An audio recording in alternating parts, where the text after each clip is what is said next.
بسم اللہ الرحمن الرحیم۔ السلام علیکم۔ اس آڈیو میں انوار الحدیث کو آگے کنٹینیو کرتے ہیں۔ آمین بالسر۔ حضرت ابو ہریرہ رضی اللہ تعالیٰ عنہ نے کہا کہ رسول کریم علیہ الصلاۃ والتسلیم نے فرمایا کہ جب امام آمین کہے تو تم بھی آمین کہو، اس لیے کہ جس کی آمین ملائکہ کی آمین کے موافق ہوگی تو اس کے پچھلے گناہ معاف کر دیے جائیں گے۔ بخاری مسلم۔ اور ایک روایت میں یہ الفاظ ہیں کہ حضور صلی اللہ تعالیٰ علیہ وآلہ وسلم نے فرمایا،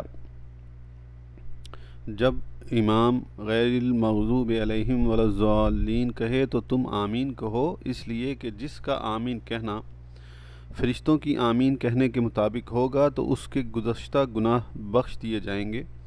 یہ الفاظ بخاری کے ہیں اور مسلم میں بھی اسی کے مثل ہے مشکوہ۔ اس حدیث شریف سے دو باتیں واضح طور پر معلوم ہوئیں۔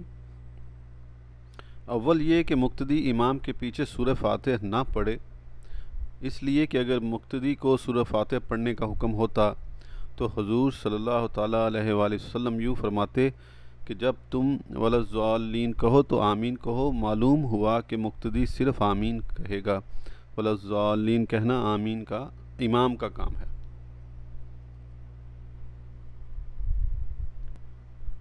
دوسری بات یہ معلوم ہوئی کہ آمین آہستہ کہنا چاہیے کہ فرشتے بھی آہستہ آمین کہتے ہیں، اسی لیے ہم لوگ ان کے آمین کہنے کی آواز نہیں سنتے ہیں، لہذا بلند آواز سے آمین کہنا فرشتوں کے آمین کہنے کی مخالفت کرنا ہے۔ کنز الدقائق اور بحر الرقائق جلد اول صفحہ 313 میں ہے، یعنی امام اور مقتدی دونوں آہستہ آمین کہیں، اور در مختار میں ہے، یعنی امام آہستہ آمین کہے جیسے کہ مقتدی اور منفرد۔ انگریزی اور دوسری زبان سیکھنا کیسا ہے؟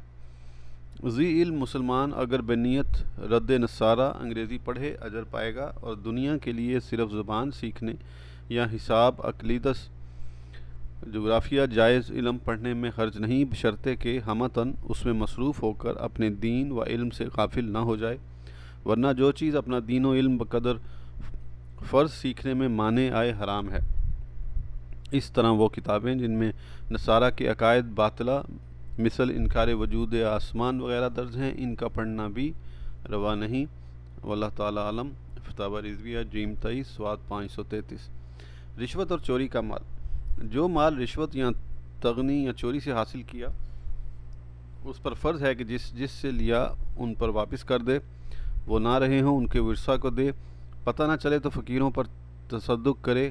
خرید و فروخت کسی کام میں اس مال کا لگانا حرام قطعی ہے، بغیر صورت مذکورہ کے کوئی طریقہ اس کے وبال سے سبکدوشی کا نہیں۔ یہی حکم سود وغیرہ عقود فاسدہ کا ہے، فرق صرف اتنا ہے کہ یہاں جس سے لیا بالخصوص انہیں واپس کرنا فرض نہیں، بلکہ اسے اختیار ہے کہ اسے واپس دے، خواہ ابتداً تصدق کرے۔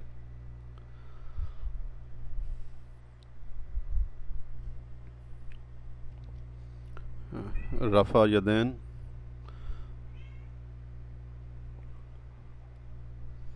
حضرت علقمہ نے کہا کہ حضرت عبداللہ بن مسعود رضی اللہ تعالیٰ عنہ نے فرمایا کہ میں تمہارے سامنے حضور صلی اللہ تعالیٰ علیہ وآلہ وسلم کی نماز نہ پڑھوں، پس آپ نے نماز پڑھی اور صرف شروع نماز میں اپنے ہاتھوں کو اٹھایا۔ امام ترمذی نے فرمایا کہ ابن مسعود رضی اللہ تعالیٰ عنہ کی حدیث حسن ہے، اور بہت سے علماء صحابہ اور علماء تابعین یہی فرماتے ہیں کہ شروع نماز کے علاوہ رفع یدین نہ کیا جائے۔ ترمذی جلد اول صفحہ 35۔ حضرت برا بن عازب رضی اللہ تعالیٰ عنہ نے فرمایا کہ نبی کریم علیہ الصلاۃ والتسلیم جب نماز شروع فرمانے کے لیے تکبیر کہتے تو اپنے دست مبارک کو اٹھاتے یہاں تک کہ حضور صلی اللہ تعالیٰ علیہ وآلہ وسلم کے انگوٹھے کانوں کی لو کے قریب ہو جاتے، پھر حضور صلی اللہ تعالیٰ علیہ وآلہ وسلم آخر نماز تک رفع یدین نہ فرماتے۔ طحاوی صفحہ 110۔ حضرت اسود رضی اللہ تعالیٰ عنہ نے فرمایا کہ میں نے فاروق اعظم حضرت عمر رضی اللہ تعالیٰ عنہ کو دیکھا کہ پہلی تکبیر میں ہاتھ اٹھاتے تھے، پھر آخر نماز تک ایسا نہیں کرتے تھے۔ طحاوی 111۔ حضرت مجاہد رضی اللہ تعالیٰ عنہ نے فرمایا کہ میں نے حضرت ابن عمر رضی اللہ تعالیٰ عنہما کی اقتداء میں نماز پڑھی تو وہ صرف تکبیر اولیٰ میں رفع یدین کرتے تھے۔ تحاوی 110۔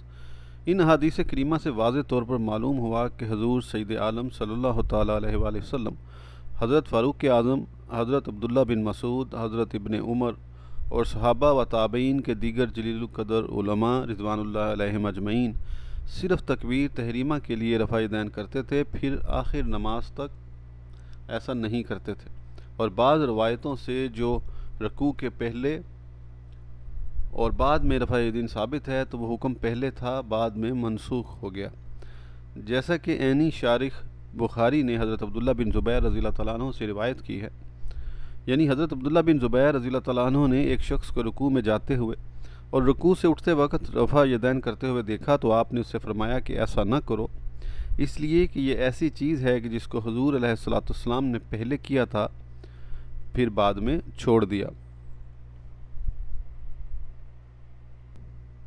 درود شریف۔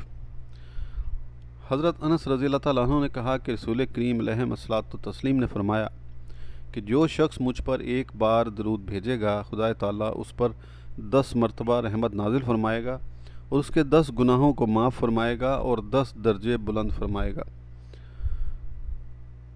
صلی اللہ علیہ نبی الامی وآلہ صلی اللہ علیہ وسلم صلاۃ و سلام علیک یا رسول اللہ۔ حضرت ابن مسعود رضی اللہ تعالیٰ عنہ نے کہا کہ حضور علیہ الصلوۃ والسلام نے فرمایا کہ قیامت کے دن لوگوں میں سب سے زیادہ میرے قریب وہ شخص ہوگا جس نے سب سے زیادہ مجھ پر درود بھیجا ہے۔ ترمذی۔ اللہم صلی علی سیدنا و مولانا محمد و علی آل سیدنا و مولانا محمد و بارک وسلم۔ حضرت ابی بن کعب رضی اللہ تعالیٰ عنہ نے فرمایا کہ میں نے عرض کیا یا رسول اللہ، میں آپ پر کثرت سے درود پڑھنا چاہتا ہوں، اب اس کے لیے اپنے اور ادو وظائف کے اوقات میں سے کتنا وقت مقرر کروں؟ فرمایا جتنا تم چاہو۔ عرض کیا چوتھائی؟ فرمایا جتنا تم چاہو، اور اگر زیادہ کر لو تو تمہارے لیے اور بہتر ہے۔ میں نے عرض کیا نصف؟ فرمایا جتنا تم چاہو، اور اگر اس سے بھی زیادہ کر لو تو تمہارے لیے بہتر ہے۔ میں نے عرض کیا 2/3؟ فرمایا جتنا تم چاہو، اگر زیادہ کر لو تو تمہارے لیے بہتر ہے، اور بہتر ہے میں نے عرض کیا تو پھر سارا وقت درود ہی کے لیے مقرر کر لوں؟ فرمایا ایسا ہو تو تمہارے سارے امور کے لیے کافی ہوگا اور تمہارا گناہ معاف کر دیا جائے گا۔ ترمذی۔ صلی اللہ علی النبی الامی وآلہ صلی اللہ علیہ وسلم صلاۃ و سلام علیک یا رسول اللہ۔ حضرت ابو ہریرہ رضی اللہ تعالیٰ عنہ نے کہا کہ رسول کریم علیہ الصلوۃ والتسلیم نے فرمایا کہ اس شخص کی ناک خاک آلود ہو جس کے سامنے میرا ذکر کیا جائے اور وہ مجھ پر درود نہ پڑے۔ ترمذی۔ اللہم صلی علی سیدنا و مولانا محمد و علی آل سیدنا و مولانا محمد معدن الجود والکرام وصحابہ وبارک وسلم۔ حضرت علی کرم اللہ تعالیٰ وجہ نے کہا کہ حضور علیہ الصلوۃ والسلام نے فرمایا کہ اصل میں بخیل وہ شخص ہے جس کے سامنے میرا ذکر ہو اور وہ مجھ پر درود نہ پڑے۔ ترمذی۔ صلی اللہ علی النبی الامی وآلہ صلی اللہ علیہ وسلم صلاۃ و سلام علیک یا رسول اللہ۔ حضرت عمر بن الخطاب رضی اللہ تعالیٰ عنہ نے فرمایا کہ دعا آسمان و زمین کے درمیان معلق رہتی ہے، اس میں سے کچھ اوپر نہیں چڑھتا جب تک تو اپنے نبی پر درود نہ بھیجے۔ اللہم صلی وسلم وبارک علی سیدنا محمد و آلہ وصحبہ اجمعین۔ انتباہ: اکثر لوگ آج کل درود شریف کے بدلے سلم عین میم سواد عین لکھتے ہیں، یہ ناجائز اور حرام ہے، اور اگر معاذ اللہ استخفاف شان کا قصد ہو تو قطعاً کفر ہے۔ اس طرح صحابہ کرام اور اولیاء اعظام رضی اللہ تعالیٰ عنہم کے اسماء مبارک کے ساتھ رضی اللہ تعالیٰ عنہ کی جگہ ریز زواد لکھنا مکروہ و باعث محرومی ہے۔ فتاوی افریقہ بخار شریعت۔ جن کے نام محمد، احمد، علی، حسن، حسین وغیرہ ہوتے ہیں، بعض لوگ ان ناموں پر سواد عین بناتے ہیں، یہ بھی ممنوع ہے، اس لیے کہ اس جگہ تو یہ شخص مراد ہے، اس پر درود کا اشارہ کیا معنی؟ دن رات کی تبدیلی۔ دن رات کی تبدیلی گردش ارضی سے ماننا قرآن عظیم کے خلاف اور نصارہ کا مذہب ہے، اور گردش سماوی بھی ہمارے نزدیک باطل ہے۔ حقیقتاً اس کا سبب گردش آفتاب ہے۔ قال اللہ تعالیٰ، ترجمہ واللہ تعالیٰ عالم، اور سورج چلتا ہے اپنے ایک ٹھہراؤ کے لیے، یہ حکم ہے زبردست علم والے کا۔ فتاوی رضویہ جیم 27 سواد 102۔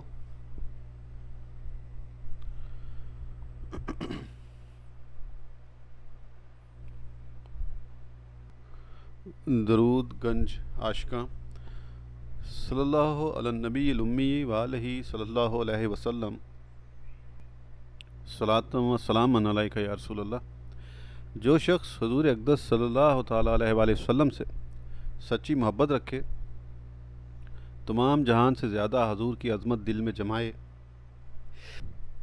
حضور کی شان گھٹانے والوں سے بیزار اور ان سے دور رہے، وہ اگر اس درود شریف کو بعد نماز جمعہ مدینہ طیبہ کی طرف منہ کر کے دست بستہ کھڑے ہو کر 100 بار پڑھے تو اس کے لیے بے شمار فائدے ہیں، جن میں سے بعض یہاں درج کیے جاتے ہیں۔ اس درود شریف کے پڑھنے والے پر خدا تعالیٰ 3000 رحمتیں نازل فرمائے گا، اس پر 2000 اپنا سلام بھیجے گا، 5000 نیکیاں اس کے نامہ اعمال میں لکھے گا، اس کے مال میں ترقی دے گا، اس کی اولاد اور اولاد کی اولاد میں برکت رکھے گا، دشمنوں پر غلبہ دے گا، کسی دن خواب میں سرکار اقدس صلی اللہ تعالیٰ علیہ وآلہ وسلم کی زیارت سے مشرف ہوگا، ایمان پر خاتمہ ہوگا، قیامت میں حضور صلی اللہ تعالیٰ علیہ وسلم کی شفاعت واجب ہوگی، اللہ تعالیٰ اس سے ایسا راضی ہوگا کہ کبھی ناراض نہ ہوگا۔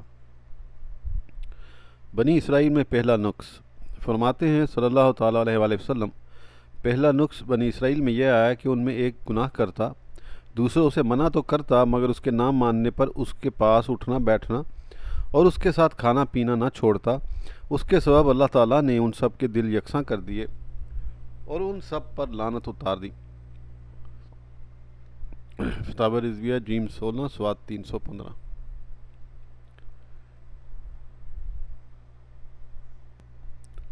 جماعت، حضرت ابن عمر رضی اللہ تعالیٰ عنہ نے کہا کہ رسول کریم علیہ الصلوۃ والتسلیم نے فرمایا کہ نماز با جماعت کا ثواب تنہا پڑھنے کے مقابلے میں 27 درجہ زیادہ ہے، بخاری مسلم۔ حضرت ابو ہریرہ رضی اللہ تعالیٰ عنہ نے کہا کہ حضور علیہ الصلوۃ والتسلیم نے فرمایا کہ منافقوں پر فجر اور عشاء کی نمازوں سے زیادہ کوئی نماز بھاری نہیں، اگر لوگ جانتے کہ ان دونوں نمازوں میں کیا اجر و ثواب ہے تو گھسٹتے ہوئے چل کر ان میں شریک ہوتے، بخاری مسلم۔ حضرت عثمان رضی اللہ تعالیٰ عنہ نے کہا کہ رسول کریم علیہ الصلوۃ والتسلیم نے فرمایا کہ جس نے عشاء کی نماز جماعت سے پڑھی تو گویا وہ آدھی رات تک عبادت میں کھڑا رہا، اور جس نے فجر کی نماز جماعت سے ادا کی تو گویا اس نے ساری رات نماز پڑھی، مسلم۔ حضرت ابو ہریرہ رضی اللہ تعالیٰ عنہ نے کہا کہ سرکار اقدس صلی اللہ تعالیٰ علیہ وآلہ وسلم نے فرمایا کہ قسم ہے اس ذات کی جس کے قبضہ قدرت میں میری جان ہے کہ میرا جی چاہتا ہے کہ میں لکڑیاں جمع کرنے کا حکم دوں، جب لکڑیاں جمع ہو جائیں تو نماز کا حکم دوں کہ اس کی اذان دی جائے، پھر کسی کو حکم دوں کہ وہ لوگوں کو نماز پڑھائے، پھر میں ان لوگوں کی طرف جاؤں جو نماز میں حاضر نہیں ہوتے یہاں تک کہ ان کے گھروں کو جلا دوں، بخاری مسلم۔ حضرت ابو ہریرہ رضی اللہ تعالیٰ عنہ سے روایت ہے کہ نبی کریم علیہ الصلوۃ والتسلیم نے فرمایا کہ اگر گھروں میں عورتیں اور بچے نہ ہوتے تو میں عشاء کی نماز قائم کرتا اور اپنے جوانوں کو حکم دیتا کہ جو کچھ بے نمازیوں کے گھروں میں ہیں آگ سے جلا دیں، احمد۔ حضرت ابو الدرداء رضی اللہ تعالیٰ عنہ نے کہا کہ رسول کریم علیہ الصلوۃ والتسلیم نے فرمایا کہ جس آبادی یا جنگل میں 3 آدمی ہوں اور ان میں نماز جماعت سے نہ قائم کی جائے تو شیطان ان پر غالب آ جاتا ہے، لہذا جماعت کو لازم جانو، احمد، ابو داؤد۔ انتباہ، عاقل بالغ قادر پر جماعت واجب ہے، بلا عذر ایک بار بھی چھوڑنے والا گناہ گار مستحق سزا ہے، اور کئی بار ترک کرے تو فاسق مردود الشہادہ ہے، اس کو سخت سزا دی جائے گی۔ اگر پڑوسیوں نے سکوت کیا یعنی جماعت میں شریک ہونے کی تاکید نہیں کی اور خاموش رہے وہ بھی گناہ گار ہوں گے، بہار شریعت جلد سوم سواد 337۔ اور تنویر الابصار و در مختار میں ہے، اور تختاوی سواد 171 میں ہے، اور فتاوہ عالمگیری جلد اول مصری سواد 77 میں ہے، اور اشاء الماءات جلد اول سواد 458 میں ہے۔ یعنی شیخ ابن حمام رحمۃ اللہ علیہ نے نقل فرمایا کہ ہمارے کثیر مشائخ کا مذہب یہ ہے کہ جماعت واجب ہے، اور اس کا نام سنت اس وجہ سے ہے کہ اس کا وجود سنت سے ثابت ہے۔